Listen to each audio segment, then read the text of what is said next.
তো hello guys, তোমরা সবাই কেমন আছো? আশা করি তোমরা সবাই খুব ভালোই আছো, আর আমিও খুব ভালো আছি। তো দেখো গাইস, ওয়েদারটা কত সুন্দর, আর তোমরা দেখে বুঝতেই পারছো যে ওয়েদারটা কেমনি ওয়েদার। মানে আমি সোয়েটার পরে আছি, ভিডিওটাতে তোমরা দেখে বুঝতেই পারছো যে অনেক পুরনো ভিডিও। আমার গ্যালারিতে পড়েই ছিল ভিডিওটা, আমার এডিটের জন্য আমি পোস্ট করতে পারছিলাম না, তাই এতদিন পর আমাকে পোস্ট করতে হয়েছে। আমাদের লোকেশন ছিল তারকেশ্বর। তো তারকেশ্বর আমার লাইফে কোনো দিন যাওয়া হয়নি, কিন্তু ওই সাজানোর চক্করে আমরা একটু ঘুরেও এসেছি। তো এইসব ভিডিওগুলো তোমরা লাস্টে দেখতে পারবে। আর আমি একটু জানলার সামনে বসেছি, একটু হাওয়া দিচ্ছে, তো আমি একটু ঢং তো করবই, তাই একটু ঢং করে ভিডিও করে নিলাম। তো ট্রেন থেকে নেমে আগে আমরা ক্লায়েন্টের বাড়ির দিকে এগোলাম, আর ক্লায়েন্টের বাড়ি যেতে যেতে একটু ঢং করে ভিডিও বানিয়ে নিলাম। আর আমার সাথে আমার দাদা আর আমার হাজব্যান্ড যাচ্ছিলো। আমার দাদা তো আমাকে সবেতে হেল্প করে, তাই ওকে আমি নিয়ে যাই। আর আমার হাজব্যান্ড সব রাস্তা চেনে, আমি তারকেশ্বরের রাস্তা চিনি না, তাই আমার হাজব্যান্ডই আমাকে হেল্প করেছিল যাওয়াতে। আর ওখানে পৌঁছিয়ে আগে আমরা খাওয়া দাওয়াটা করলাম, কারণ আমরা দুপুরবেলায় কিছু খাইনি, ওরা বুঝতেই পেরেছে, তাই ওরা আমাদেরকে জোর করে খাইয়েছে।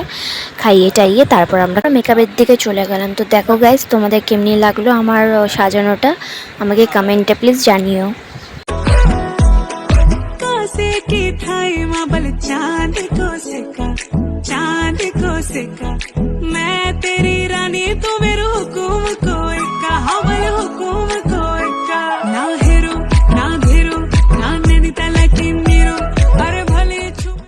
তো আমাদের সাজানো কমপ্লিট হয়ে গেছিলো, তো আমরা বেরিয়ে তো আমরা বেরোনোর সময় দেখছি আবার বৃষ্টি পড়ছে। তো কিছু করার নেই, বৃষ্টিতেই আমাদেরকে বেরোতে হলো। তারকেশ্বর এসে বাবার সাথে দেখা না করে যাওয়া যায়? তাই দেখো গাইস, আমরা আজকে তারকেশ্বর মন্দির ফাইনালি আসলাম। এই আমরা ঢুকবো, দেখি সবার থোব্বাটা।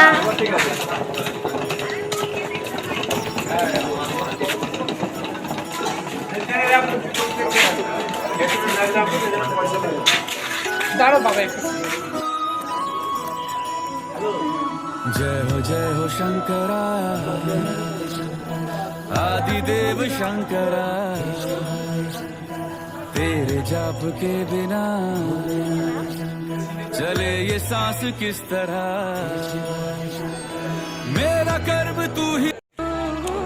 হ্যালো, আমরা এবার যাচ্ছি বাড়ি, আমাদের কাজ শেষ। আমি আমার সাথে দুটো বাহন এনেছি।